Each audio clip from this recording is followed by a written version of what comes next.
está chovendo, fazendo frio, porém muitos irmãos não estão aqui, que vai comprometer um pouco o nosso estudo por conta de que ele é uma sequência e daquilo que nós já falamos domingo passado. Para quem não veio domingo passado, para não ficar voando, nós estamos tratando sobre dízimos e ofertas nas Escrituras. E nós estamos respondendo a uma pergunta: o dízimo é válido no Novo Testamento? Essa é a pergunta que nós estamos respondendo, e por isso, domingo passado, nós vimos o dízimo no Antigo Testamento, como ele era dado, a quem era dado, aonde era dado, né? Então nós vimos isso. Vimos também sobre a relação entre o dízimo e os sacerdotes, ou o dízimo e os levitas, já que os sacerdotes descendem da família dos levitas. Então nós tratamos sobre isso. Vimos o dízimo como um elemento de culto, quando ele é apresentado por Neemias no capítulo 13 e Malaquias no capítulo 3. Então eu também tratei sobre isso, os irmãos devem se recordar acerca disso, tá? E vimos também que o dízimo não era exigido, essa é a palavra correta, porque ele é lei no Antigo Testamento, então ele não era exigido das profissões, ele era exigido da terra, né? Então, os irmãos devem se lembrar que eu tratei sobre isso, deixei bem claro sobre isso, né? A ordem bíblica é o dízimo da terra, as dízimas da terra, né? E mostrei também que no Antigo Testamento o dízimo não era do indivíduo, né? Não era algo individual, era exatamente das famílias, porque elas eram as herdeiras da terra prometida. Então eu tratei sobre isso e nós vimos sobre isso no Antigo Testamento, tá? Bom, se houver qualquer dúvida, os irmãos podem perguntar, tá? Para que a gente tenha uma boa compreensão acerca do assunto. No Novo Testamento, o primeiro texto que se relaciona ao dízimo, e precisa ser visto por nós, é o texto de Mateus 5,17. Eu gostaria que vocês abrissem suas Bíblias. Mateus capítulo 5, verso 17.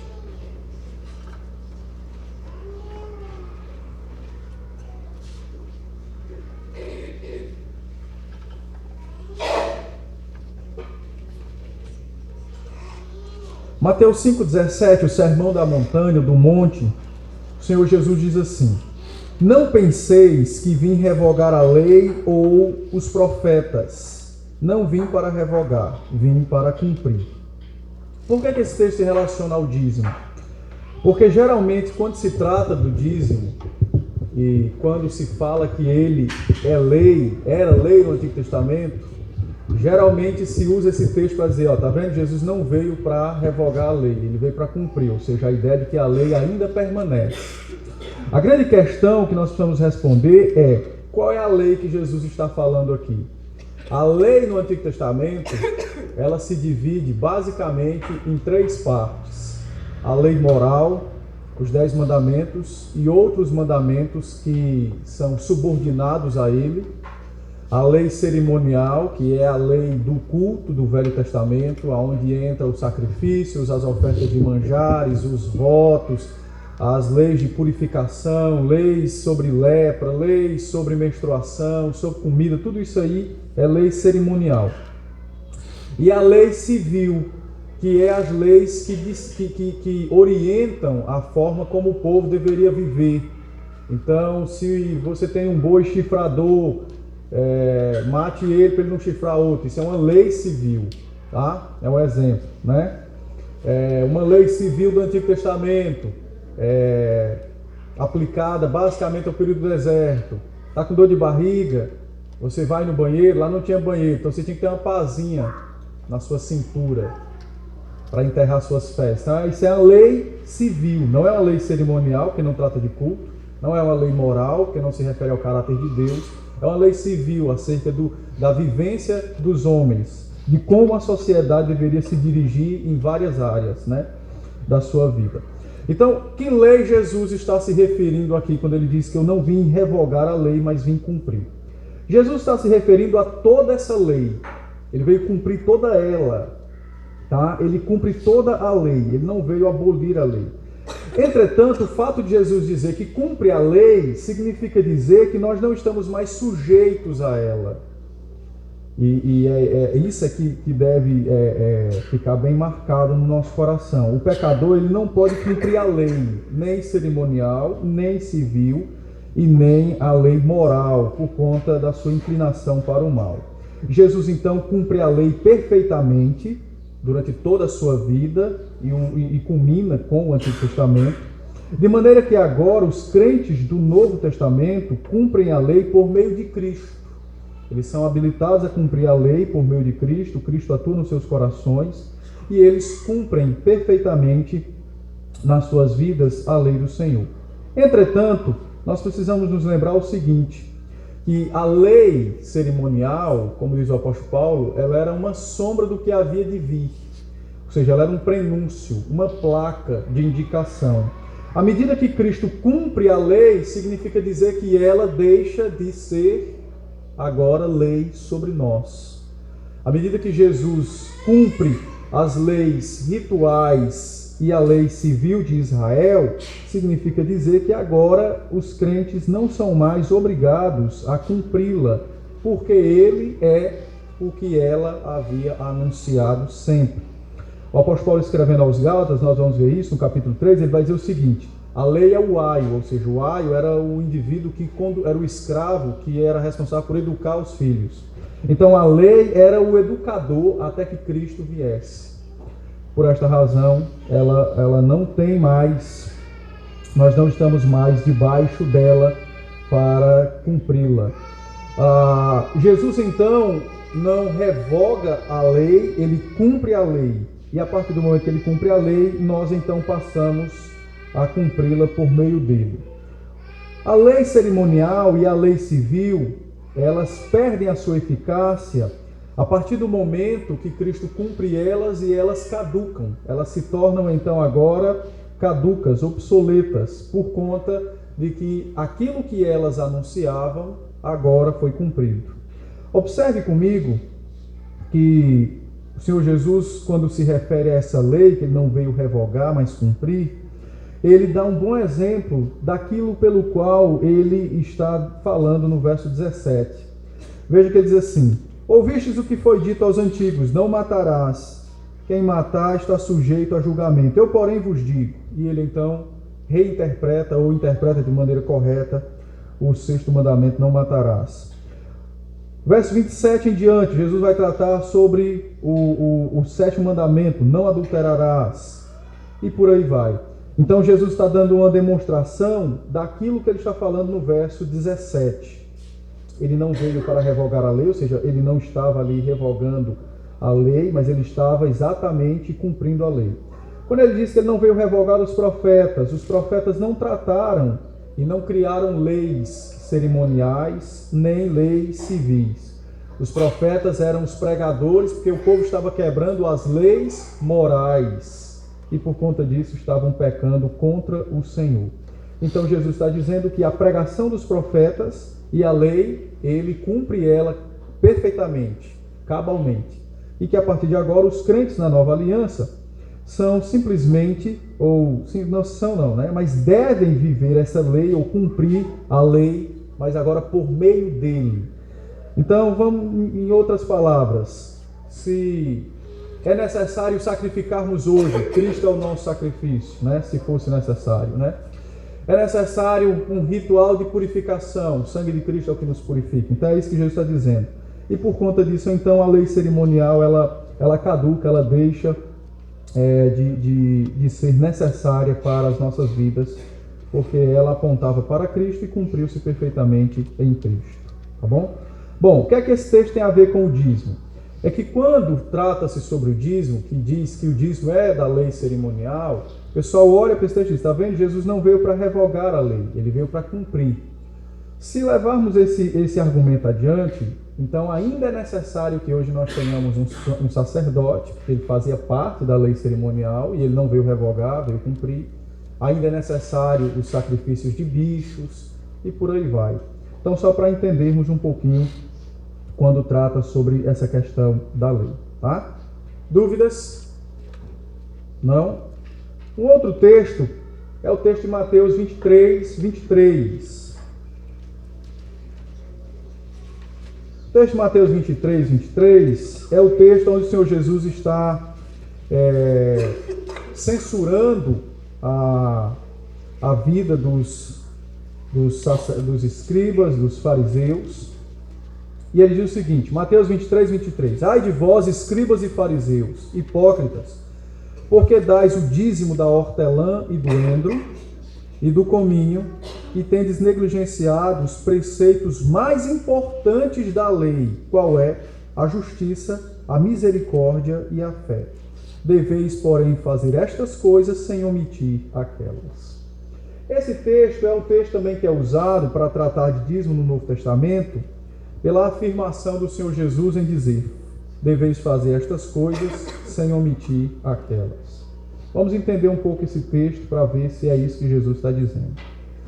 Nós precisamos nos lembrar que os evangelhos, eles foram escritos, eles retratam ainda a antiga aliança, o final a gente sempre acha que o final do Antigo Testamento é Malaquias, né? Mas o final do Antigo Testamento é os evangelhos, porque o Novo Testamento inicia-se com a morte de Cristo na cruz. Quando eu tratei de Marcos, eu mostrei isso, né? Bom, então, até aqui Jesus está vivendo a antiga aliança. Ele está ainda vivendo as leis cerimoniais, a lei civil. Ele ainda está dentro dos parâmetros do Antigo Testamento. Esse texto, então, é um dos textos que nos faz ver aquela divisão que existe entre velha aliança, nova aliança. Então, esse texto ele precisa ser entendido à luz desse conceito de velha e nova aliança. Quando o Senhor Jesus estabeleceu a ceia, na véspera de sua morte, ao tomar o cálice, ele diz o quê? Este cálice é o cálice da... Por que ele não disse a velha? Porque a partir do momento em que ele morresse, a velha deixa de existir, a nova passa a existir. Então, o texto de Mateus 23, 23, quando Jesus disse, vocês devem dar o dízimo do endro, do cominho e da hortelã, e devem exercer o papel de justiça, misericórdia e fé, ainda está dentro do Antigo Testamento. Vocês devem se lembrar que Deuteronômio 14, quando o Senhor estabeleceu o dízimo também para os necessitados, aquilo estava sendo exigido deles por conta da misericórdia, da fé e da justiça. Deve se lembrar disso, né? A justiça para com os levitas. Deus havia dado os dízimos aos levitas como herança deles. Então era justiça devolver isso a eles. O dízimo dado aos pobres é a ação de misericórdia, o socorro dos necessitados. E ao fazerem isso, o dízimo representava ou simbolizava uma ação de fé, eles confiando e temendo a Deus. Lembram disso, né? Eu mostrei isso lá em Deuteronômio 14. Então, o texto de Mateus 23, Jesus está exatamente voltando para Deuteronômio 14 e mostrando isso a eles. Eles até devolviam seus dízimos, entretanto, não faziam daquela forma, nem cumpriam daquela maneira. Tá bom? Bom, então aqui é um texto que trata exatamente sobre essa questão da velha aliança. Jesus não está regulamentando o dízimo no Novo Testamento, ele está regulamentando ainda dentro do Velho Testamento. Um bom exemplo disso é aquele episódio onde Jesus, acredito que seja Mateus 8,4, quando Jesus cura uma pessoa, acho que um leproso, e ele manda o leproso ir oferecer um sacrifício baseado na lei cerimonial acerca da sua pureza. Não tem? Acho que tem esse texto. Mateus 8,4, acredito que seja esse, né? A cura de um leproso. Jesus cura o leproso e então disse-lhe então Jesus, olha, não digas a ninguém, mas vai, mostra-te ao sacerdote e faz a oferta que Moisés ordenou para servir de testemunho ao povo. Veja, Jesus está cumprindo ainda um rito cerimonial, um preceito da lei cerimonial, e está mandando o camarada ir lá mostrar ao sacerdote. Por quê? Porque o sacerdote era a pessoa autorizada no Antigo Testamento para dizer se alguma coisa era limpa ou suja, pura ou impura. E ao fazer isso, o sacerdote ia dizer, agora você tem que trazer uma oferta. E essa oferta é sinal de que você está puro e também é uma ação de gratidão sua para com Deus. Então o texto de Mateus 23, o texto de Mateus 8,4, eles retratam que Jesus vive ainda sob a antiga aliança. A partir da sua morte é que entra então a nova aliança, a aliança da graça, a dispensação da graça, a qual estamos vivendo hoje. Tá bom? Dúvidas até aqui? Não?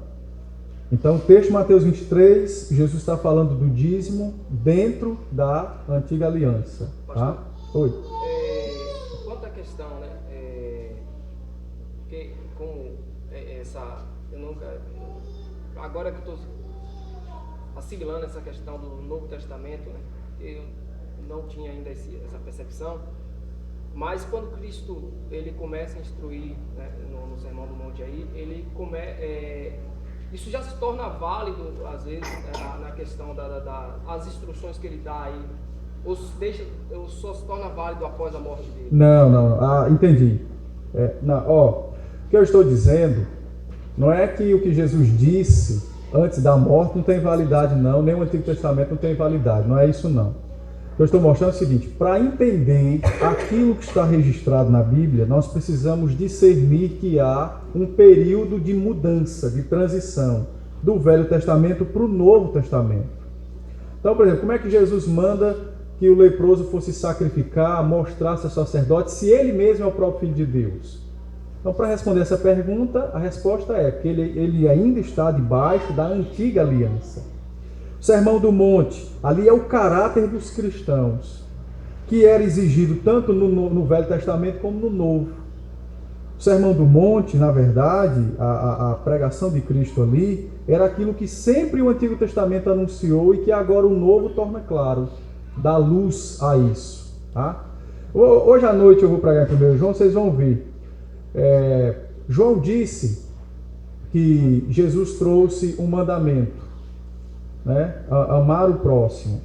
Mas esse mandamento, ele não é novo, ele é velho, porque desde o princípio ele foi anunciado. Aonde é que está esse texto de amar o próximo? Está lá em Deuteronômio 18. Então o mandamento está lá, Jesus torna ele claro e praticável hoje, quando ele ensina de fato o que significa amar o próximo. Entendeu? Então os evangelhos é uma passagem, né? Na realidade é um ensinamento, é uma transição. É a transição. Então assim, para entender os evangelhos, por exemplo, para entender as parábolas, para entender de uma maneira em geral os evangelhos, você precisa lembrar sobre essa nova aliança e essa velha aliança. Agora, o que está sendo ensinado é a palavra de Deus, é válida para nós hoje, como para quem daqui a 1000 anos, como quem foi válida para todos os crentes, entendeu? É só para entender, por exemplo, nesse caso aí do dízimo, Jesus está ensinando o dízimo no Novo Testamento, que é a nossa pergunta: o dízimo é válido no Novo Testamento? Então eu estou mostrando o texto que aqueles que são a favor usam. Jesus está ensinando o dízimo no Novo Testamento? Não. Ele está falando de algo que existia na época dentro do período da antiga aliança. Perfeito, porque tinham pessoas que usavam esses textos para dizer que no Novo Testamento... No Novo Testamento o dízimo é válido. Então é isso que eu estou mostrando, entendeu? Deu para entender, né? Dúvidas? Todo mundo entendeu? Pergunta de Givaldo. Quando Jesus diz assim: é necessário que eu morra, que me peguem, me prendam. Por que Jesus está dizendo isso? Porque ele é o Cordeiro Pascal que vai dar a vida em nosso lugar. Aonde é que está a exigência para isso? No Antigo Testamento, na lei. Então o que ele estava ensinando está relacionado com a antiga aliança, mas está relacionado também com a nova. Então, no texto lá de Mateus 23, Jesus diz: olha, devolvam o dízimo, mas exerçam a justiça, misericórdia e fé. Não vale para nós? Vale para nós. Vocês vão ver isso. Deus continua exigindo de nós justiça, misericórdia e fé. Não mudou em nada. E como vocês vão ver, eu espero que dê tempo ver, se há mesmo essa mudança no Novo Testamento, se deixa de existir o dízimo, vai existir outra coisa relacionada a ele. Então, o ensinamento é o mesmo, vale para nós. O princípio vale para nós. Agora, para entender o que ele está dizendo, nós precisamos lembrar que há a antiga aliança e a nova aliança, e que esse período é um período de mudança, de transição de um para o outro. Tá bom?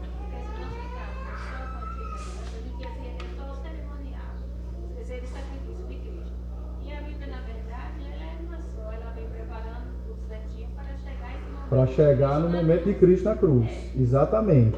E não dá para ler um texto sem... Eu nunca tinha pensado nesse texto do Levítico, dessa relação de lá, do Velho Testamento.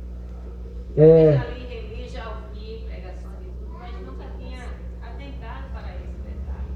Lá, sobre o Velho Testamento. Então, quanto mais a gente ouve, lê, a gente aprende e descobre. Ela é uma só. E o Novo Testamento, ele lança luz sobre o Velho. O Velho dá a base do Novo, e o Novo é o que dá luz sobre o Velho. Então é uma unidade. Tá? Bom, vamos adiante então, que nós temos chão para correr.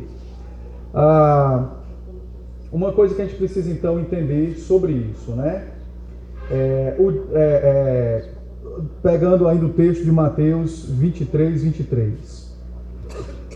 O dízimo no Antigo Testamento, ele foi instituído porque havia uma necessidade, né? Aí nós temos que nos lembrar que o dízimo de Abraão e de Jacó está fora da lei. Então, dentro da lei. O dízimo foi instituído dentro da lei porque havia uma necessidade. Qual era a necessidade? O sustento dos levitas, que era a herança. Deus disse que eles não iam ter terra lá, mas isso seria a herança deles. E o socorro aos necessitados, né? Bom, o sacerdócio levítico, ele foi dissolvido, porque Cristo cumpre o sacerdócio levita. Ele é o perfeito levita, ele cumpre todas as funções dos levitas, então não há mais levitas hoje na terra. Jesus cumpriu perfeitamente as funções dos levitas. Ele mesmo se tornou agora a casa de Deus, o templo de Deus, a presença de Deus na terra. Ele agora, pelo seu Espírito, faz com que aqueles que creiam nele sejam morada de Deus. Então não há mais a necessidade de um prédio em Jerusalém para isso, né? O próprio Senhor Jesus, ele agora é o nosso sumo sacerdote. Então, por estas razões, nós podemos concluir que toda a lei cerimonial deixa de existir, né? Ele cumpre tudo, deixa de existir, inclusive o dízimo deixa de existir, porque ele, Cristo, agora é o nosso sumo sacerdote, é o nosso templo, é a presença de Deus entre os homens. O próprio Senhor Jesus é o que habilita os crentes a serem a morada de Deus pelo seu Santo Espírito. E a partir de então, o dízimo deixa de existir, juntamente com todas as outras leis do Velho Testamento. Leis cerimoniais, não confunda mandamento com as leis cerimoniais. De sacrifício, rapidinho, de oferta, de libação, né? Derramar alguma coisa lá no altar que estava pegando fogo, de matar um bicho. Na Páscoa, o povo que às vezes ainda quer seguir aí as besteiras da Igreja Universal de pintar a caixa das portas com sangue de galinha, né? Porque não vai matar o cordeiro para estar lá, né? Então nem isso é válido, mas ainda faz. Então nada disso existe mais, porque Cristo cumpriu todas elas perfeitamente. Comida, você pode comer de tudo, não tem mais a lei cerimonial sobre o que é limpo e que é puro. Tudo é puro, é o que Jesus ensinou a Pedro. Pedro, não torne impuro aquilo que eu criei puro, está lá em Atos. Então tudo é puro, você pode comer porco, né? Não tem mais negócio. Quem não quiser comer, pode me dar que eu como. Então acabou a história. Questão do sangue, comer com sangue.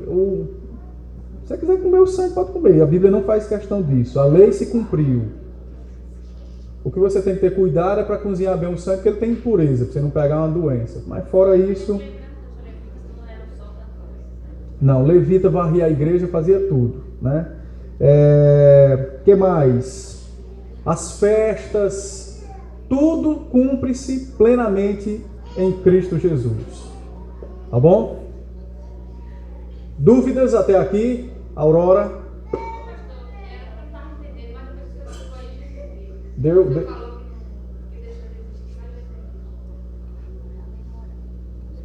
Pronto. O apóstolo Paulo, quando escreve aos Colossenses, no capítulo 2, verso 14, Paulo diz que Jesus cancelou um escrito de dívida. Que escrito era esse? Era todas estas leis pelas quais nunca foram possíveis ser cumpridas plenamente. Então ele cancelou esses escritos quando ele levou sobre si na cruz do Calvário. Tá bom? Muito bem. Mas como é que fica então o Novo Testamento agora? Nós respondemos a pergunta, o dízimo é válido no Novo Testamento? Até aqui não, né? Quem não veio domingo passado, talvez esteja achando estranho, porque você não viu como o dízimo foi estabelecido. Mas foi gravado, está no Facebook da igreja. É porque a internet está impedindo que as coisas caminhem bem, né? Mas a Dilson tem o áudio, e quem quiser também está aqui, eu posso passar. Talvez alguns estranhem, porque não pegaram o que foi dito no domingo passado. Se você lê Levíticos, eu vou ter que voltar só um pouquinho. Mas, por exemplo, se você lê Levítico 27, de 30 em diante, Deuteronômio 14, de 22 a 29, Números 18, de 21 a 25, você vai ver que o dízimo no Velho Testamento é muito diferente do que se pratica hoje nas igrejas. E isso tem uma razão. A razão é porque ele foi alterado com a vinda e a morte de Cristo.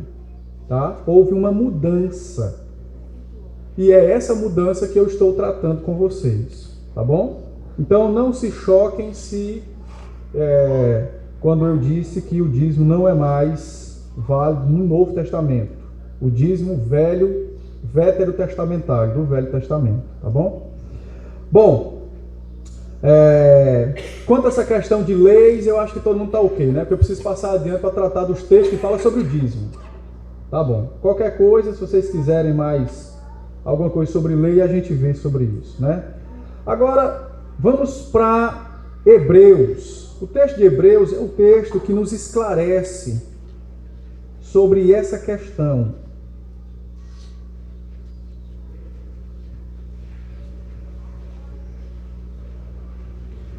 Hebreus 7.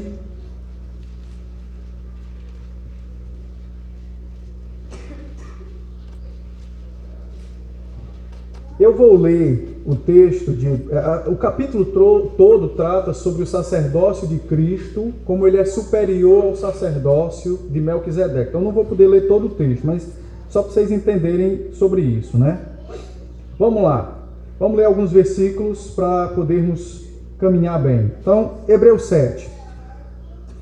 Porque este Melquisedeque, rei de Salém, sacerdote do Deus Altíssimo, que saiu ao encontro de Abraão, quando voltava da matança dos reis, o abençoou, para o qual também Abraão separou o dízimo de tudo. Aí, entre parênteses, primeiramente se interpreta rei de justiça, depois também rei de Salém, ou seja, rei de paz. Sem pai, sem mãe, sem genealogia, que não teve princípio de dias, nem fim de existência, entretanto, feito semelhante ao Filho de Deus, permanece sacerdote perpetuamente. O que está em colchete é o que está explicando, né? É uma inserção no texto, mas está explicando. Então, veja que Abraão deu o dízimo de tudo e que Melquisedeque permanece sacerdote perpetuamente, porque ele não tem fim de dias, nem começo de dias, nem pai, nem mãe, nem genealogia, nem nada. Bom, verso 4 diz assim: considerai, pois, como era grande este a quem Abraão, o patriarca, pagou o dízimo tirando dos melhores despojos. Guarda o verso 4 na sua cabeça, porque diz assim: considere como era grande Melquisedeque, a quem Abraão pagou o dízimo. Por quê? Porque você vai observar que o sacerdócio de Cristo é muito maior do que o de Melquisedeque. Então o autor de Hebreus está mostrando o seguinte, que o sacerdócio de Melquisedeque é maior do que os dos levitas, porque ele já era um tipo de Cristo no Antigo Testamento. Mas o próprio Senhor Jesus é superior ao próprio Melquisedeque, ou seja, ele está acima de todos. Por isso, no verso 4, ele diz: considerem como era grande este, a quem ele, Abraão, devolveu o dízimo. Os versos de 5 em diante, ele vai tratar da relação dos levitas e do dízimo. Você pode ler aí. Verso 5, ele muda de repente e diz assim: ora, os descendentes dos filhos de Levi recebem o sacerdócio e têm mandamento e tarará de recolher com a lei, de acordo com a lei, os dízimos do povo, ou seja, dos irmãos, e por aí vai. Verso 6, ele também fala sobre a questão do dízimo. Verso 9, ele diz: e assim, e por assim dizer também Levi, que recebe dízimo, pagou-os na pessoa de Abraão. Ele está mostrando que, como o sacerdócio levítico, de uma certa maneira, é menor do que o sacerdócio de Melquisedeque, é como se os filhos de Levi, ao devolverem os seus dízimos, como diz Números 18, nós vimos aqui, que eles devolviam o dízimo dos dízimos, eles estavam imitando o próprio Abraão, quando ofertou a Melquisedeque. Tá? É mais ou menos essa a ideia. A partir de então, ele diz o seguinte, né, que aqui é que entra a chave para entendermos isso. Se, portanto, a perfeição houvera sido mediante o sacerdócio levítico, pois nele, baseado, o povo recebeu a lei, que necessidade haveria ainda de que se levantasse outro sacerdote segundo a ordem de Melquisedeque e que não fosse contado segundo a ordem de Arão? Quer dizer assim, se o sacerdócio levítico, se a lei cerimonial fosse perfeita, qual é a necessidade de Deus levantar um outro sacerdote segundo a ordem de Melquisedeque? Aí ele diz agora no verso 12: pois quando se muda o sacerdócio, necessariamente há mudança de lei. O pastor André escreveu sobre o quarto mandamento, o dia do Senhor. Olha o verso que os adventistas do sétimo dia nunca leem na Bíblia deles. É esse verso aqui, é igual os católicos que nunca leem sobre as imagens. Os adventistas nunca leem esse verso. Ele diz o seguinte: olha, se há mudança de sacerdócio, muda-se a lei. Então, se hoje você não tem levita, se hoje você não tem lei cerimonial, hoje você também não tem sábado. Porque o novo sacerdote, que é Cristo, estabeleceu um outro dia. Qual? O domingo. Quando ressuscitou nele, quando apareceu nele, e por aí em diante. Então aquela briga, onde é que está no Novo Testamento que Deus mudou o dia? Está aqui, ó. Aqui, ó. Muda-se sacerdote, muda-se lei. Então, mudou-se o sacerdócio levítico, agora o sacerdócio de Cristo. A lei do Velho Testamento, a lei cerimonial também mudou. O dízimo também mudou. Deu para entender? O dia de culto mudou. Porque não mudou o sacerdote, mudou também a lei. É bem claro isso. Então ele diz, muda-se o sacerdote, muda-se a lei. Então hoje... Oi? Só lembra aí que muda a lei no aspecto cerimonial. Senão o pessoal vai... a lei cerimonial que mudou. O que André está dizendo é o seguinte, que a lei cerimonial mudou. Aí é muito simples entender isso entre lei cerimonial e lei moral. No verso 11 você pode ver o seguinte, eu vou reler o verso 11 para vocês entenderem o seguinte, ó. Se portanto a perfeição houvera sido dado mediante o sacerdócio levítico, entre parênteses, pois nele baseado o povo recebeu a lei. Então a lei cerimonial foi dada com base no sacerdócio levítico. Os 10 mandamentos são dados sob a base do caráter de Deus. Antes de haver a separação dos levitas, houve as leis ou os 10 mandamentos que foi entregue ao povo. Você pode ler Êxodo, você vai ver isso.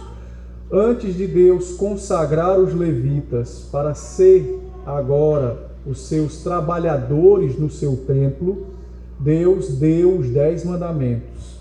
Então o texto é claro. Qual foi a lei que o povo recebeu mediante o sacerdócio levítico? As leis cerimoniais e as leis civis. Os 10 mandamentos foram dados antes da separação dos levitas, ou seja, não tem nada a ver com eles, né? Então ele diz aqui, pois nele baseado o povo recebeu leis, as leis cerimoniais. Então o pastor André está dizendo, é verdade, precisa ficar sempre lembrado, né? Que a mudança foi nas leis cerimoniais, de culto, de oferta, de limpeza, de tudo isso, tá bom? Muito bem, então, a partir de agora, o dízimo do Velho Testamento deixa de existir, o texto é claro, e surge agora um novo modo de contribuir com a igreja, um novo modo de sustentar a obra desse novo sacerdote, que é o próprio Filho de Deus, o Senhor Jesus. Então, surge agora uma maneira agora muito maior do que a do Antigo Testamento. Vamos ver então. Diz o texto: porque aquele de quem são ditas estas coisas pertence a outra tribo da qual ninguém prestou serviço sagrado. Falando de Cristo. Pois é evidente que nosso Senhor procedeu de Judá, tribo à qual Moisés nunca atribuiu sacerdotes. E isto é ainda muito mais evidente quando, à semelhança de Melquisedeque, se levanta outro sacerdote, constituído não conforme a lei de mandamento carnal, mas segundo o poder de vida indissolúvel, porquanto se testifica, tu és sacerdote para sempre, segundo a ordem de Melquisedeque, fazendo referência ao Salmo 110. Verso 18, portanto, por um lado se revoga veja que o verso 18 também é bem claro. Portanto, por um lado se revoga a anterior ordenança por causa da sua fraqueza e inutilidade, referindo-se à lei cerimonial, os ritos cerimoniais, pois a lei nunca aperfeiçoou coisa alguma. E por outro lado se introduz esperança superior pela qual nos chegamos a Deus. Então ele está mostrando que hoje a lei de Cristo é maior, né? Porque ela é a que nos conduz a Deus. Quando essa questão da lei refere-se à obra de Cristo, o seu sacrifício, os seus benefícios conquistados na cruz e tudo mais. Tá? Vamos adiante. E visto que não é sem prestar juramento, porque aqueles sem juramento são feitos sacerdotes, mas este com juramento por aquele que lhe disse, o Senhor jurou e não se arrependerá, tu és sacerdote para sempre. Falando ainda de Jesus, que foi colocado como sacerdote por o juramento do próprio Pai. Verso 22. Por isso mesmo, Jesus se tem tornado fiador de superior aliança. Ora, aqueles são feitos sacerdotes em maior número, porque são impedidos pela morte de continuar. Este, no entanto, porque continua para sempre, tem o seu sacerdócio imutável. Então agora, debaixo da nova aliança, debaixo do cajado de Cristo, do sacrifício de Cristo, as coisas permanecem para sempre, porque elas são perfeitas e elas conduzem os homens a Deus. Tá? E o sacerdócio de Cristo é perfeito. Vamos adiante, para terminar. Por isso também pode salvar totalmente os que por ele se chegam a Deus, vivendo sempre para interceder por eles. Com efeito, nos convinha um sumo sacerdote como este, santo, inculpável, sem mácula, separado dos pecadores e feito mais alto que os céus, que não tem necessidade, como os sumos sacerdotes, de oferecer todos os dias sacrifícios, primeiro por seus próprios pecados, depois pelos do povo, porque fez isto uma vez por todas, quando a si mesmo se ofereceu. Porquanto a lei constituiu o sumo sacerdote a homens sujeitos à fraqueza, mas a palavra do juramento, que foi posterior à lei, constituiu o Filho perfeito para sempre. O que é que o autor de Hebreus está dizendo? Que o sacerdócio de Cristo é maior do que o sacerdócio levítico, que o paralelo dele no Antigo Testamento é o sacerdócio de Melquisedeque, mas o dele, Jesus, é maior que todos. Ou seja, no Novo Testamento, a igreja, ela oferta agora não mais aos levitas, mas ela oferta ao próprio Cristo. Porque ele é o único que permanece como o sumo sacerdote da igreja. Então, no Antigo Testamento, os dízimos eram aos levitas e depois aos sacerdotes. No Novo Testamento, a igreja não dizima ou oferta a homens, mas ela faz isso ao próprio Filho de Deus, que é o perfeito e único sacerdote em toda a igreja e em todos os tempos, em todo o mundo. Então, hoje, no Novo Testamento, na Nova Aliança, a oferta ou o dízimo que se presta, que se paga, que se devolve, o que queira se dizer, a Deus, ele é infinitamente maior do que o do Antigo Testamento. Porque a pessoa a quem nós ofertamos ou dizimamos é o próprio Filho de Deus. Dúvidas? Deu para entender? Então, no Antigo Testamento, uma das perguntas que nós respondemos foi: a quem devia se devolver o dízimo? Aos levitas. No Novo Testamento, a pergunta é: a quem devemos devolver dízimos ou ofertas? A Cristo.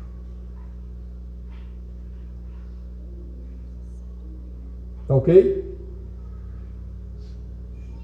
Muito bem. Agora tem uma outra pergunta. Qual? Como é que nós vamos fazer isso? O texto fala sobre a base dessa oferta, dessa entrega. A quem nós entregamos? Ao próprio Cristo. Se você ler depois o capítulo 8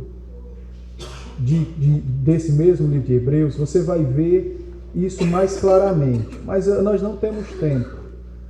Leia o capítulo 8 e o capítulo 9 de Hebreus, vocês vão ver isso de maneira mais explicada, sobre o sacerdócio de Cristo e a sua superioridade.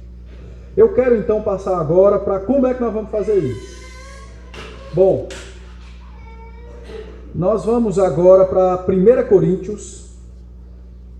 Aliás, desculpe, como é que nós vamos fazer a 2 Coríntios? Depois é por que nós vamos fazer isso, né? Algumas razões para isso. 2 Coríntios 8. Deixa a sua Bíblia aberta em 2 Coríntios 8.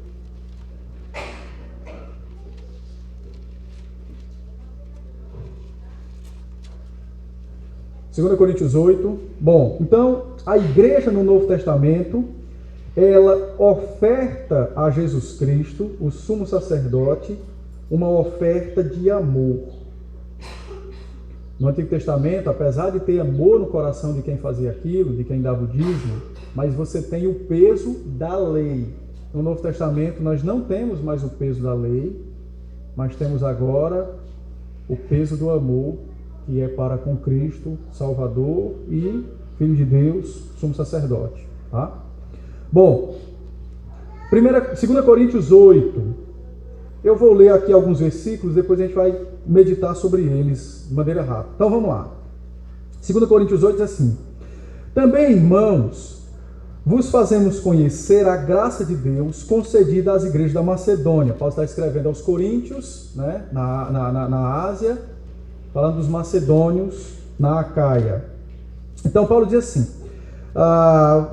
vou agora falar de vocês da graça que essas igrejas estão vivendo. Verso 2: porque no meio de muita prova de tribulação manifestou-se abundância de alegria, e a profunda pobreza deles superabundou em grande riqueza da sua generosidade.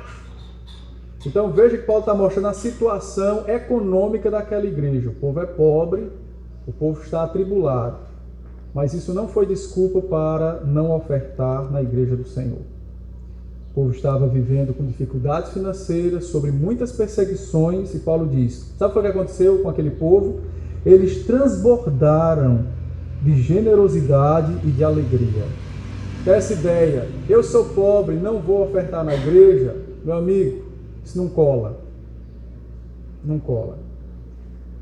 Pode arranjar outra desculpa, porque essa daí não serve. Paulo está dizendo isso claramente, né? Eles estão sendo atribulados e são pobres, miseráveis, profunda pobreza. Entretanto, a graça de Deus operou no coração deles de maneira que eles se tornaram generosos e alegres em dar. Então, guarda bem que nós vamos voltar para cá de novo. Vamos adiante. Verso 3. Porque eles, testemunho eu, na medida de suas posses e mesmo acima delas, se mostraram voluntários. Aqui está a base da oferta do Novo Testamento, ou do dízimo, como queira dizer, do Novo Testamento. No Antigo Testamento, o dízimo era da terra. No Novo Testamento, a oferta ou o dízimo, como queira se falar, é segundo as posses de cada um. Quem tem mais, dá mais. Quem tem menos, dá menos. Agora um detalhe interessante. Você não vai ver no Novo Testamento ordem para se dizer assim, dê do que você ganha, dê do lucro que você tem. Não tem isso. É segundo as suas posses. Então vamos supor, eu sou um agricultor. O ano passado eu plantei e tirei 100 sacos de feijão. Vendi, apurei R$1.000. Esse ano eu tirei 120 sacos. Apurei os mesmos 1.000. Eu tive ganho?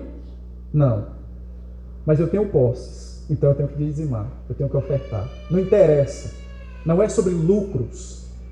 É sobre as posses. É o que você tem. Porque o que você tem é o que Deus tem lhe dado. Deu para entender? Então aquela dúvida, pastor, eu dizimo ou eu oferto do meu salário bruto ou do meu salário líquido? Meu amigo, a resposta bíblica é do que você possui. O que é que você possui? Eu ganho 1.000, mas tirando os encargos só fica 800. Isso é o que você possui? É. Oferta do que você possui. Resolveu a parada, né? Deu para ficar tranquilo, né? Eu sou comerciante, não sei quanto eu ganho. Não precisa se preocupar com isso. Oferte do que você possui. Aquilo que Deus tem lhe dado. Talvez esse mês você não teve lucros no seu comércio, mas você possui o necessário para sobreviver aquele mês, igual aos outros meses que você teve lucro. Oferte do que você possui. Quanto é que você precisa para sobreviver? Eu preciso de R$3.000 para sobreviver. Eu tenho um comércio, preciso de 3.000 para sobreviver, para pagar as minhas despesas. Mas esse mês eu só ganhei 2.000. Mas você honrou todos os seus compromissos? Honrei. Então você continua tendo posse dos seus 3.000, que aquele mês não teve falta de nada. É isso que eu quero dizer. Oferte disso.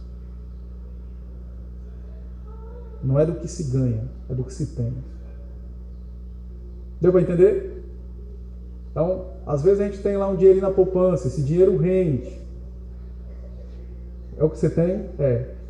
Não seria bom você ofertar do que você tem? Então dê uma olhadinha na poupança também, porque pode ser que lá tem alguma coisa que pertence a Deus que está ficando lá. Né? Isso é um exemplo, viu? Vá. A gente ganha um salário, né? Desse salário eu já dei o dízimo, né? E aí o restante eu vou ver na poupança. É. A poupança tem que dar? Entendeu? Entendi. Olha, presta atenção. O princípio bíblico é que você tem que dar das suas posses, do que você possui. Então, digamos que você ganhou um salário, você devolve o seu dízimo, coloca o restante na poupança, não gastou nada dele. Uma hipótese, não gastou nada dele. Como é que você viveu o resto do mês? Digamos. Alguém... Não, eu estou pegando a sua palavra e estou indo adiante. Então, digamos que você colocou lá, mas não gastou nada. Colocou tudo lá, tirou só o seu e colocou tudo lá. O resto do mês você viveu de quê? Alguém me deu, eu moro na casa do meu pai e tal. Não é justo depois devolver de lá, porque o que tem lá, só tem lá porque houve daqui. É isso que eu quero mostrar. Não se preocupe. Por isso nós estamos estudando agora, para ser feito a partir de hoje. Mas não se preocupe com relação a isso não. Nós vamos já ver outras coisas mais importantes.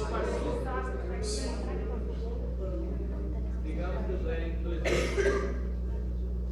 R$2.200. No mês eu gastei, iria aquele mês, digamos que eu gastei 2.200. Como é que vai ser isso? Porque até hoje eu faço isso. Digamos que eu ganhe 2.000.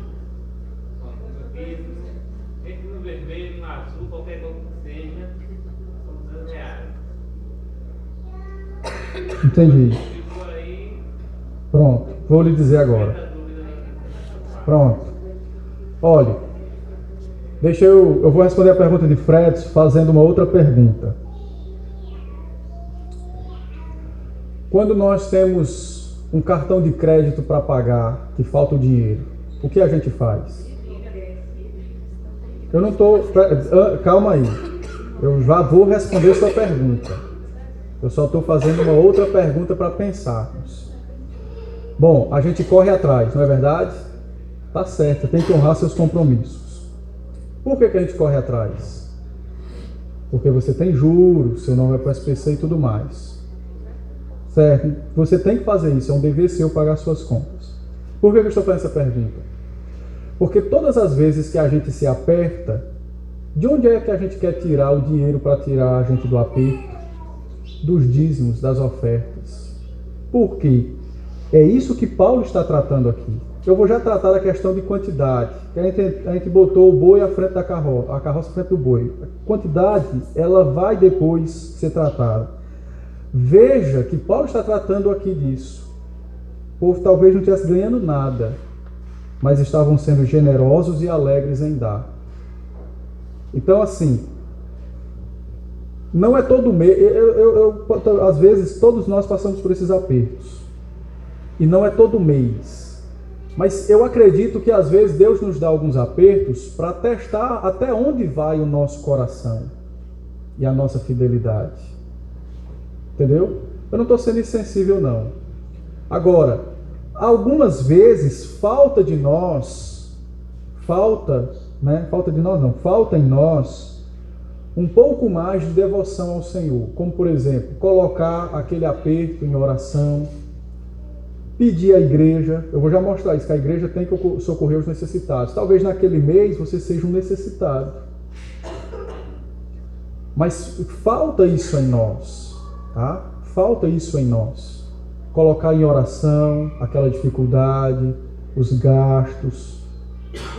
Pedir à igreja, meus irmãos, esse mês está difícil, se ninguém me ajudar, o negócio vai... Rapaz,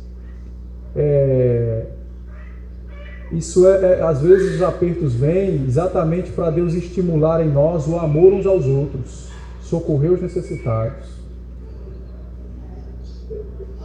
Pera aí, rapidinho. Deu para responder? Eu não estou sendo insensível não, porque eu passo também por esses apertos. Não deu para responder? Devolva o seu dízimo. Se faltar, peça à igreja. Ou devolva a sua oferta e se faltar, peça à igreja. Porque às vezes a gente está no limite, né? Aí vem uma despesa extra. Que não está dentro do nosso orçamento.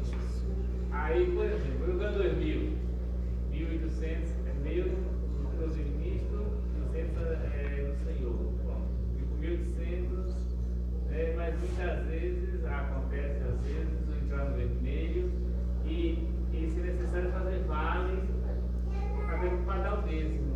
Porque para mim. Agora aí está errado.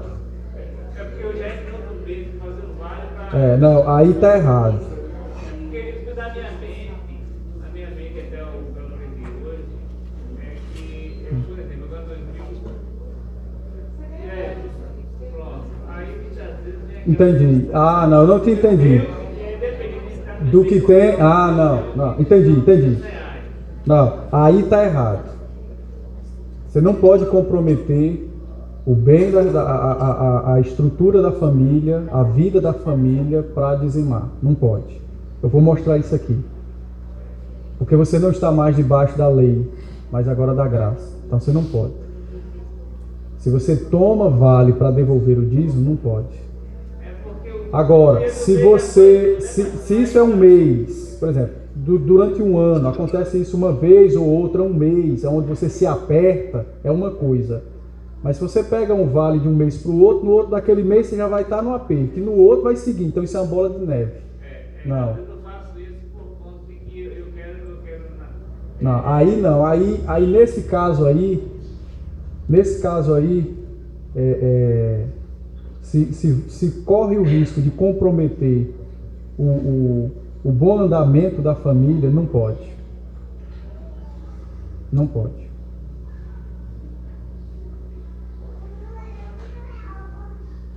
Entendeu? Uma coisa é você se apertar e pegar um esporadicamente. Outra coisa é você fazendo vales e vales para isso. Não, não pode. A não ser que você na sua...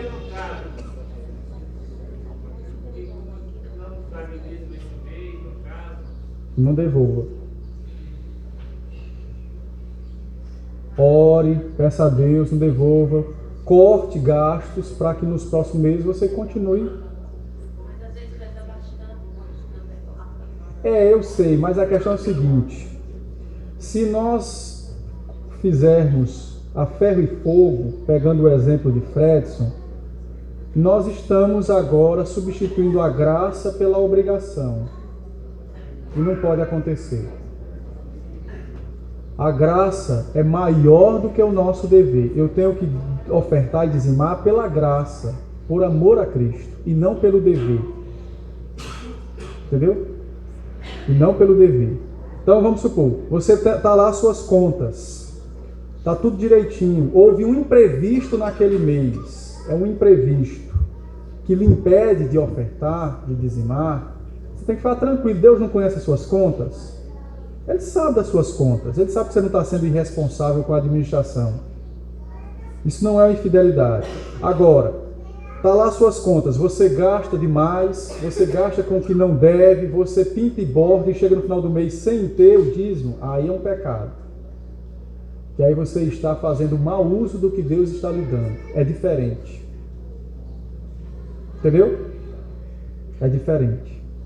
Deu para entender, né? Porque aí nesse caso, a graça de Cristo, ela é o que deve nos conduzir. Então, sei lá, acontece um imprevisto, doença por mais doença, você está gastando dinheiro com remédio. Ninguém opta por comprar remédio. Você é obrigado a comprar se está doente.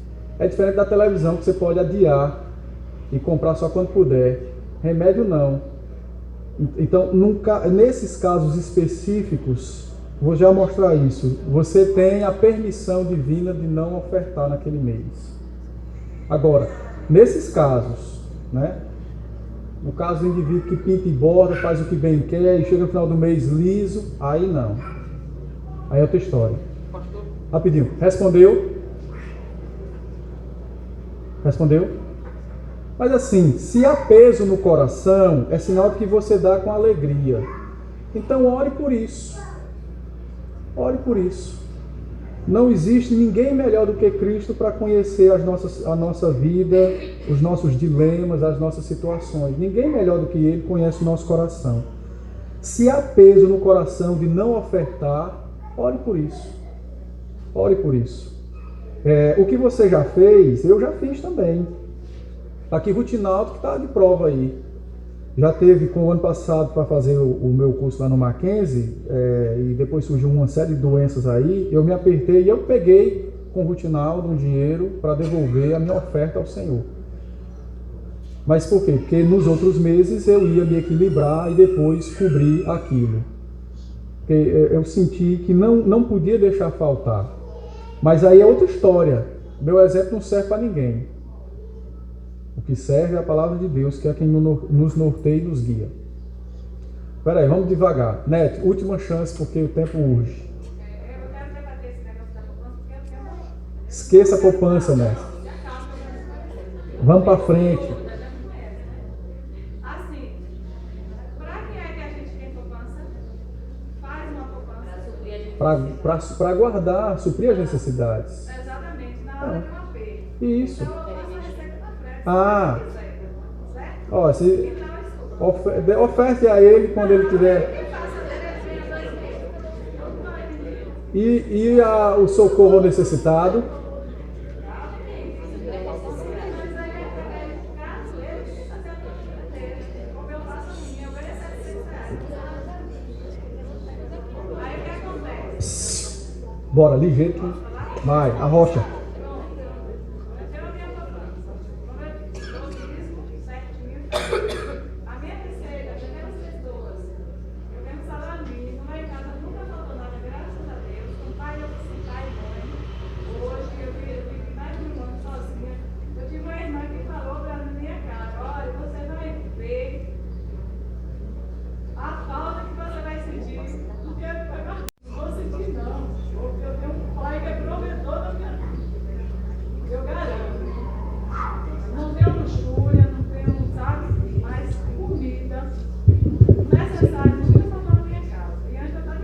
E nem há de faltar. Em nome de Jesus. Então, por que se faz uma poupança? Na hora da doença. Essa doença aqui eu gastei nem sei o quê. Mas, para falar a verdade, não tirei nada com você, não. Estou trabalhando com meus tios, meu tio.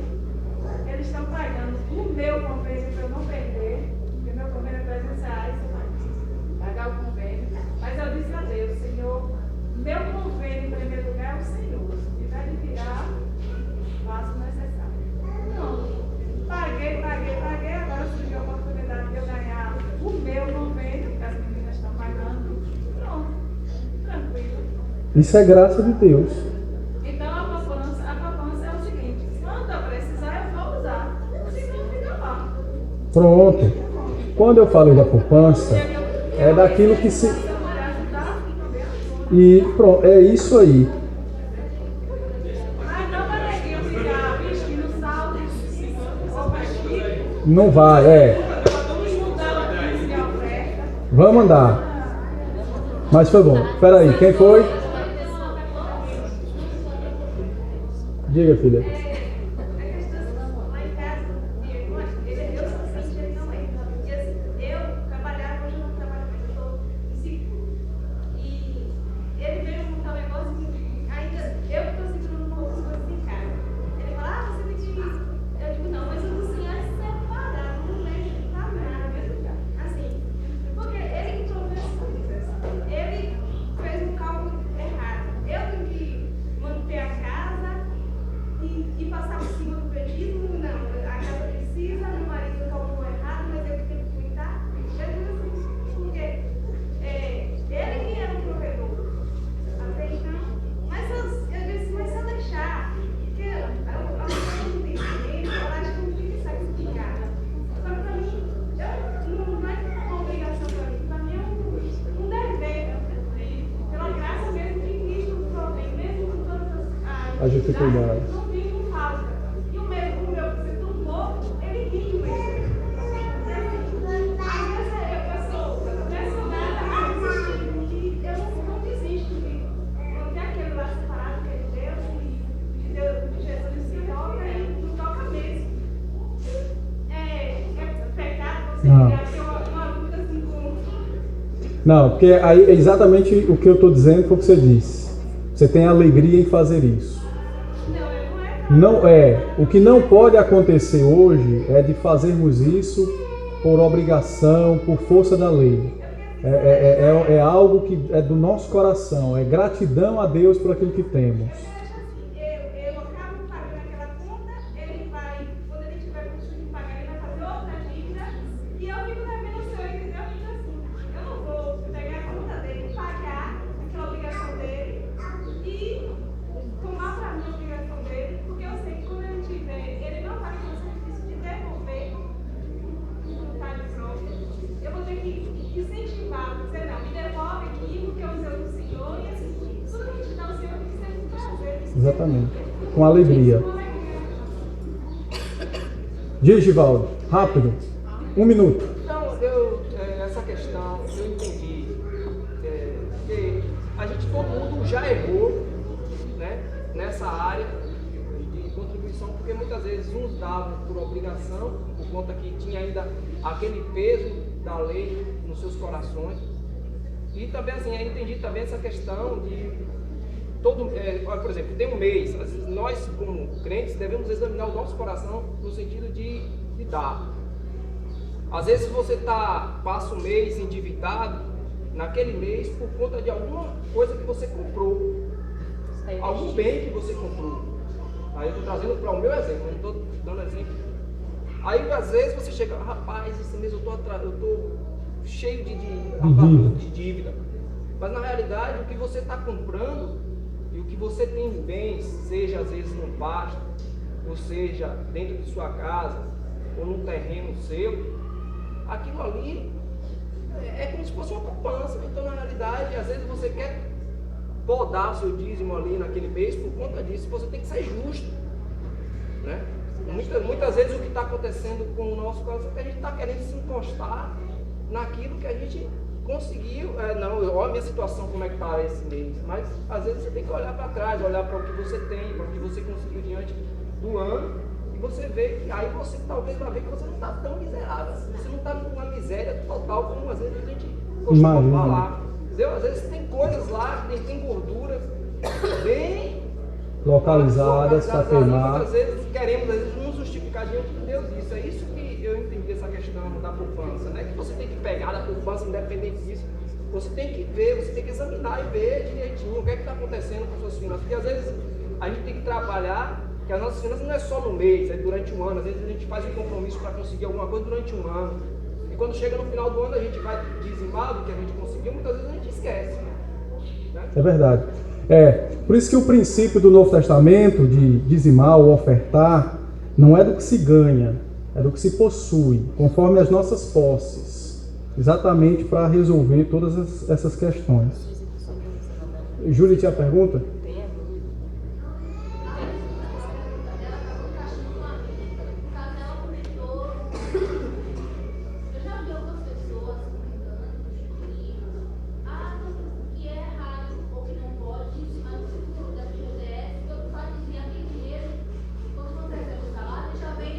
Descontado. Aí, ó, eu já vi alguns relatos que não dizima do dinheiro já foi ofertado adiante atrás. Olha, a minha resposta, certo? Não, olha, é o seguinte, ó. A minha resposta é o que eu tenho dito desde o começo. Você está ganhando. Então, entendeu? Não é, você não está recebendo, você não está ganhando, Deus não está lhe dando.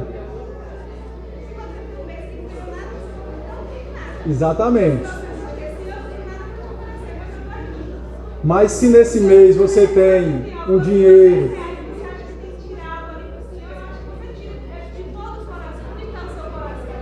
exatamente. É isso? É isso mesmo.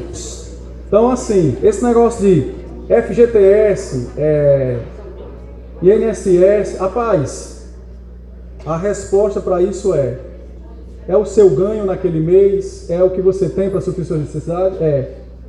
Então, oferte dele, dizime dele.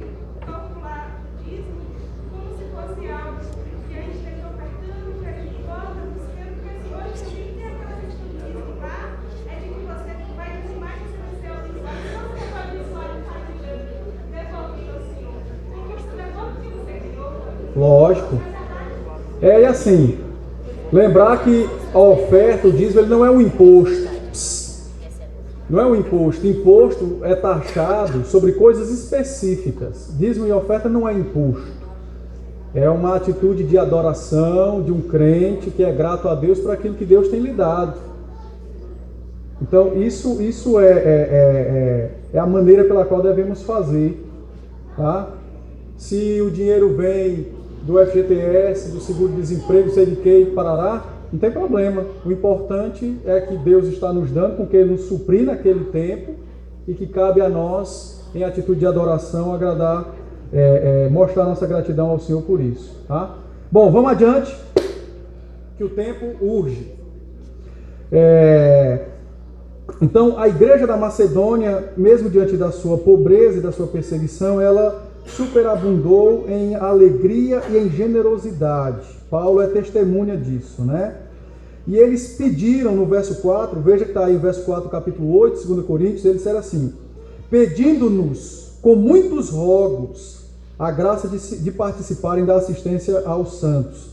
Aqui Paulo está reunindo uma grande coleta para levar para Jerusalém. Os crentes de Jerusalém estavam passando diversas necessidades. E ele está reunindo ofertas nas igrejas gentílicas que ele plantou.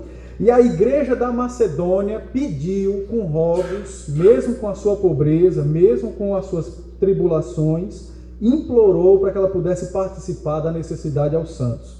Então, o verso 4 nos dá um outro princípio das nossas ofertas. Elas precisam socorrer os santos. Elas precisam ser aplicadas no socorro aos crentes, aos santos. quando Paulo diz que eles pediram, mais adiante ele vai falar, porque não vai ter tempo ler tudo, né? Eles pediram para eles não serem pesados, né? Ou seja, assim, todo mundo está dando, menos nós, então eles não queriam ser pesados. Hoje, quem não oferta, quem não dizima ao Senhor na igreja, ele é pesado. A palavra pesado, ela significa ou tem a ideia de um fardo que os outros têm que carregar.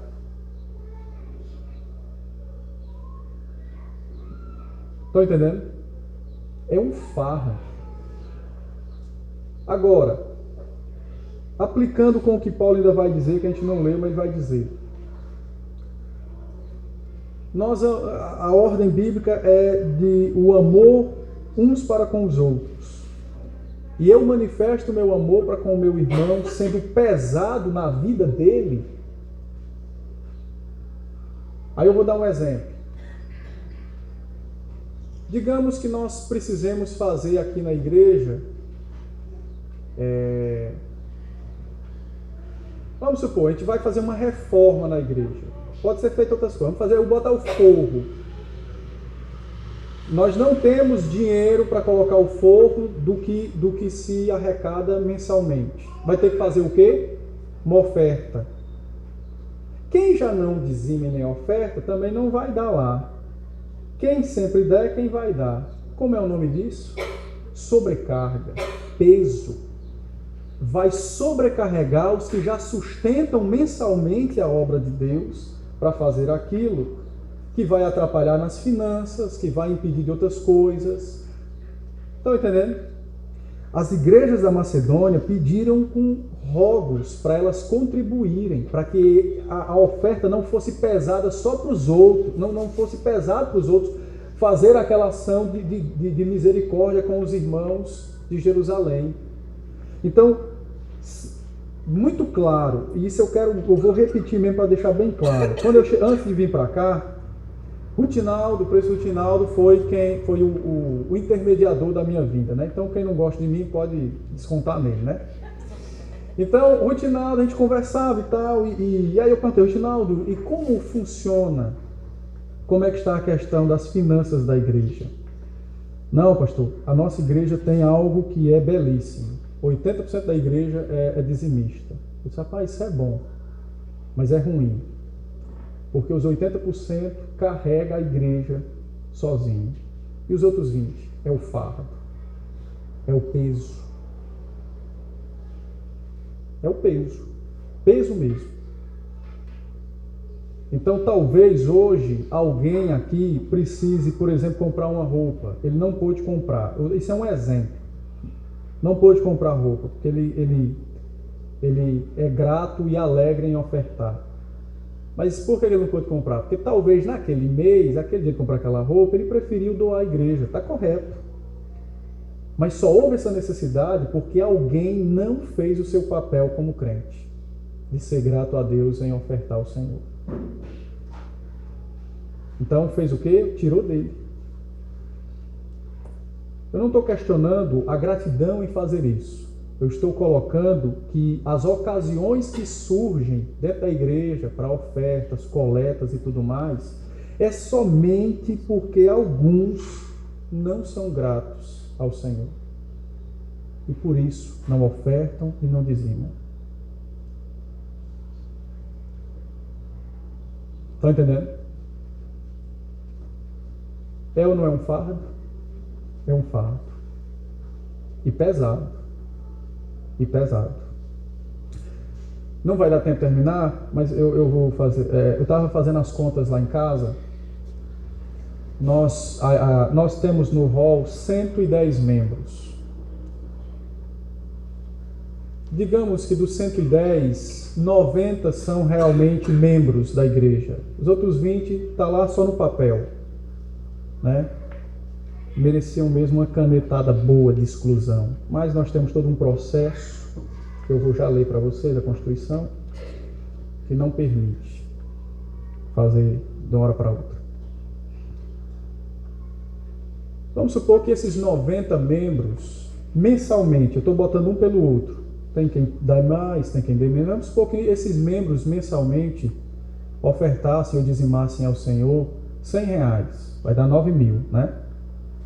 É o que nós arrecadamos hoje. Cumpre as despesas que nós temos. Mas digamos que eles ofertassem 200, seriam 18. 18.000 já dá para a gente trazer um evangelista e abrir um ponto de pregação dentro da cidade ou em qualquer cidade aqui próxima. Porque o gasto que nós vamos ter com um ponto de pregação, tendo as côngoras e tudo mais, aluguel de prédio, da casa do pastor que viesse, vamos só colocar aí uns R$5.000. Eu sobraria 3 para investir no restante da igreja, na compra de materiais. Aí a gente ora, ó Deus, abençoa para que as pessoas se convertam. E Deus dizendo, mas meu filho, você está atrapalhando a pregação do Evangelho, porque você não está enviando ninguém, você nem vai, nem ora e nem envia. Você acha que Deus ouve essa oração? Não. Não vai ouvir. Porque o nome que está... O biscoito de serenato, ele vai enrolado num papel, né? As orações desse tipo, elas vão enroladas com um papel chamado hipocrisia. Rapaz, eu não oferto para ninguém ir, e eu peço para Deus mandar alguém para ir. O nome disso é o quê? É hipocrisia. Aí eu estou lá, Deus abençoe a pregação do Evangelho. Eu não compro uma Bíblia para dar para ninguém. Eu não compro um folheto para dar para ninguém. Eu não dou nada a ninguém. E você quer mesmo que Deus ouça essa oração?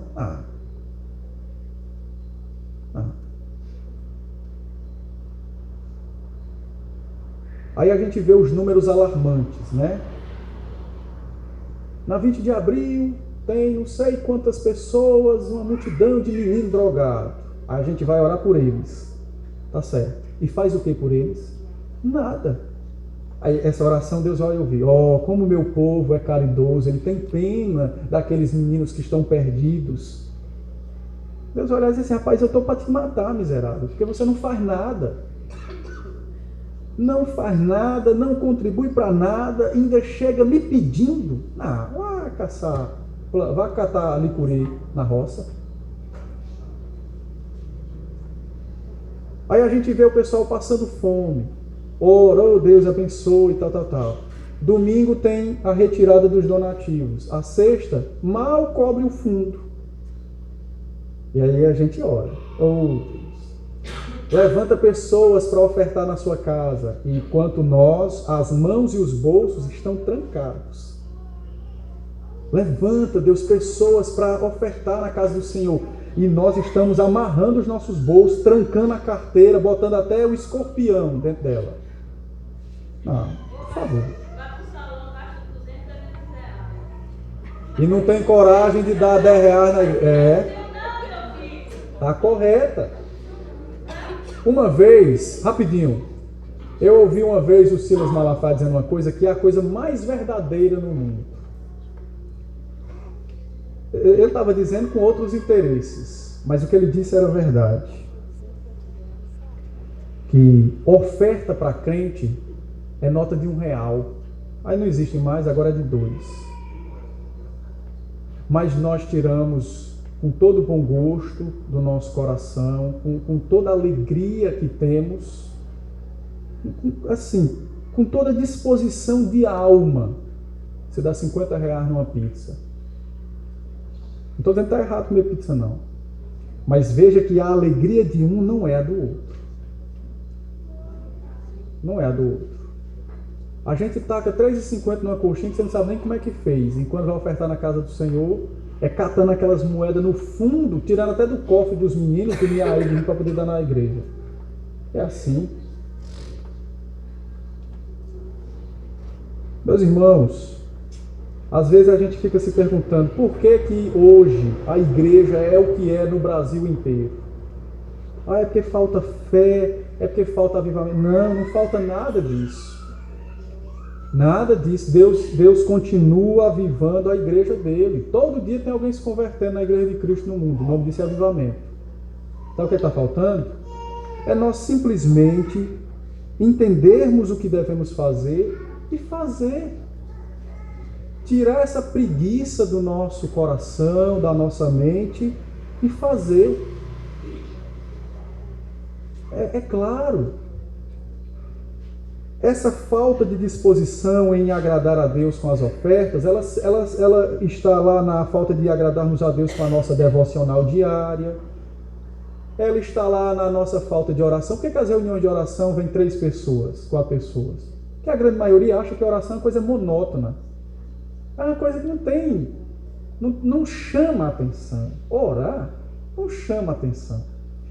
Vamos botar um filme aqui, aí vinha um bocado de gente. Essa falta de alegria no nosso coração de contribuir financeiramente, na verdade, ela só é um dos pontos de tudo que está errado na nossa alma. Também não achamos interessante orar, não achamos interessante ler a Bíblia, não achamos interessante meditar na Bíblia, porque tem gente que lê a Bíblia... Ora, tudo provém de Deus, que nós nos reconciliamos consigo mesmo, não sabe nem o que é. Lê uma palavra, ele não tem nem a mínima curiosidade de saber o que é aquilo no dicionário. Já percebeu que um bocado de gente compra livro para ler, compra revista para ler.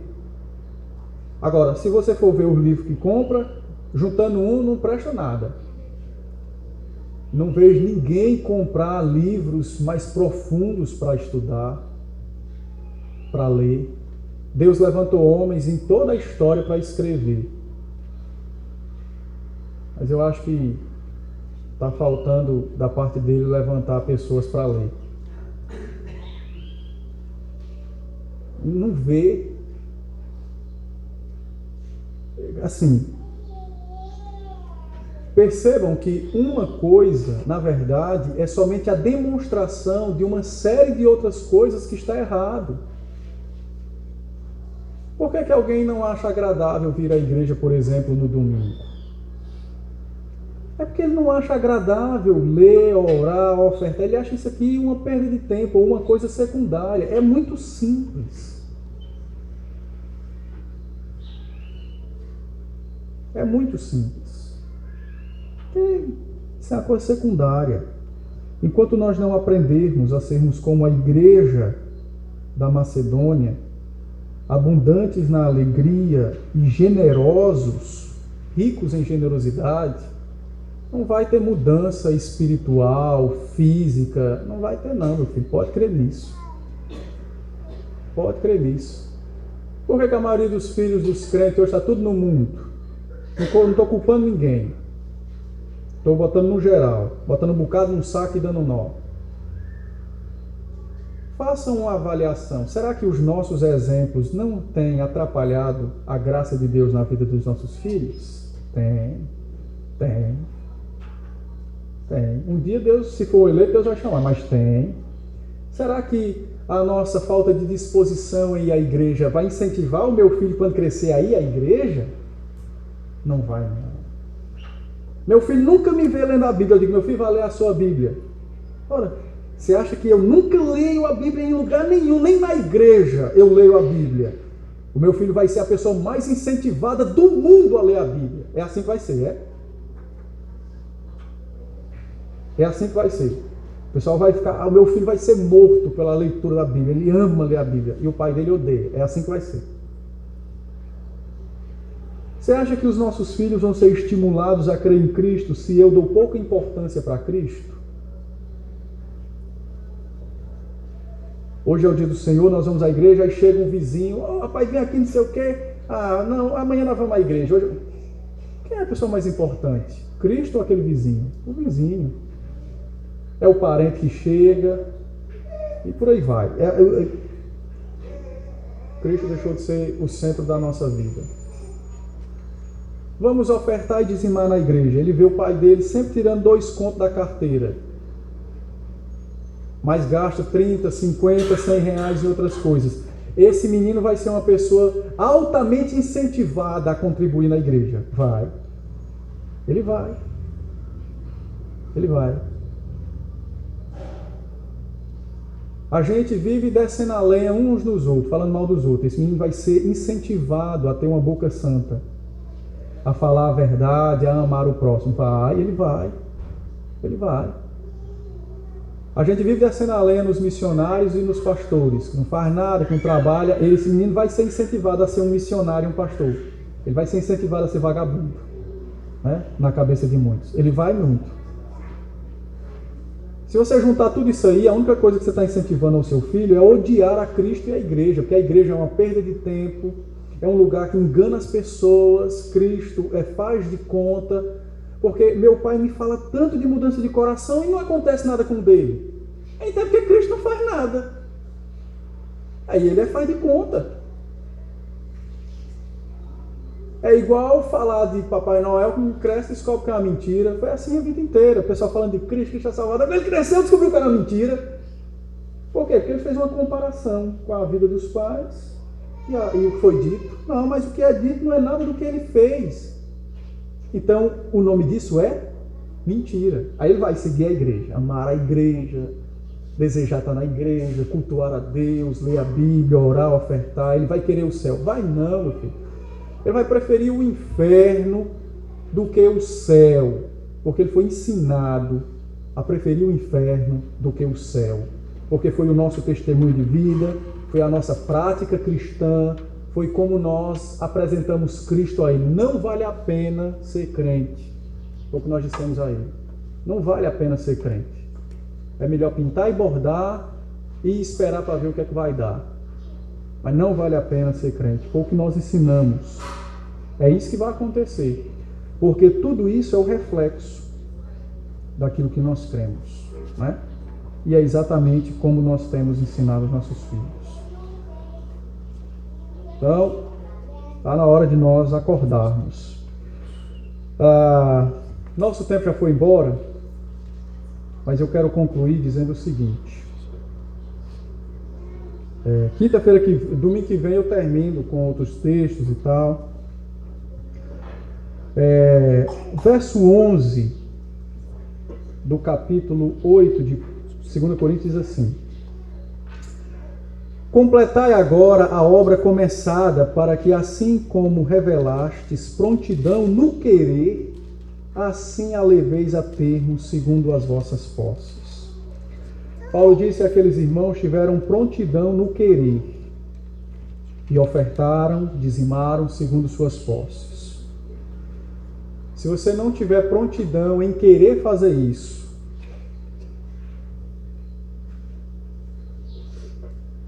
desista. Só Cristo, o seu espírito pode fazer outra coisa. Dízimos, ofertas, eu já expliquei que não tem, então a palavra dízimo pode ser usada, mas não lembrando que não é igual ao sentido do Velho Testamento, né? Então, voltando para o assunto, dízimos e ofertas, não se trata de ter ganhos, ter lucros, estar folgado financeiramente, não ter conta para pagar, ser solteiro, ser casado, ter filho, não ter, ficar velho. Não. Dízimos e ofertas no Novo Testamento parte do princípio de gratidão ao Senhor. E esse princípio de gratidão nasce no nosso coração quando existe prontidão no querer. Se você não quiser ofertar na igreja, nunca faltará motivos justos para você. Nunca. Sempre haverá empecilhos, sempre haverá surpresas, sempre haverá necessidades. Pode ficar certo disso. Mas se você tiver disposição em ofertar ao Senhor, vai vir as tribulações, vai vir as lutas, vai vir as dificuldades, mas o seu querer no seu coração será alimentado pela graça divina e você vai fazer como aqueles irmãos, você vai dar segundo as suas posses. Segundo as suas posses. Se você tem mais, dá mais. Se você tem menos, dá menos.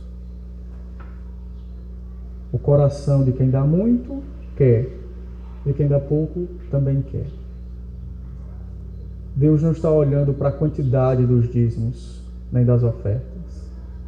Mas Deus está olhando para o coração de quem está fazendo isso.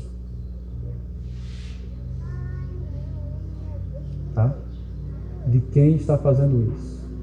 É com querer, é com amor, é com gratidão. Fique certo que Deus vai lhe abençoar. E tem promessas na Bíblia. E o apóstolo Paulo também disse uma aqui. Capítulo 9 de 2 Coríntios, verso 6, Paulo diz isso. Quem semeia em abundância ceifará. Quem semeia com a mão fechada não vai colher nada. Então Paulo está dizendo, Deus vai abençoar. Porque antes de tudo nós somos os seus filhos. Agora, se não houver querer, meu amigo, no seu coração, já era. Você pode dar tudo. Não vai servir para nada. Diga. Gostaria de fazer uma evidência que pudesse responder. A questão seguinte, a parte legal do comprometo com a igreja tem a parte legal, né? Tem. Dizimar, e quando eu não estou fazendo isso. Rapaz, Eu sou velho, pai. não. Se vocês me derem tempo, tá tão bom o dia hoje, né? Não, mas tem plenário, tem plenário. Ah, é, né? Eu só ia ler. Eu vou só ler o capítulo 14, o artigo 14 da Constituição. Artigo 14 da Constituição da nossa igreja diz assim: são deveres dos membros conforme o ensino e o Espírito do nosso Senhor Jesus Cristo. Viver de acordo com a doutrina e prática das Escrituras Sagradas, honrar e propagar o Evangelho pela vida e pela palavra, sustentar a igreja e as suas instituições moral e financeiramente. É um dever. Por isso que domingo passado eu disse que a partir de agora nós vamos começar a visitar aqueles que não cumprem esse dever. Mas eu explico domingo. Dúvidas? Não? Vocês estão muito calados. Vocês estão tristes com o que eu disse? Eu fiquei feliz. Vamos orar então para nos despedirmos. Eu vou pedir o pastor André.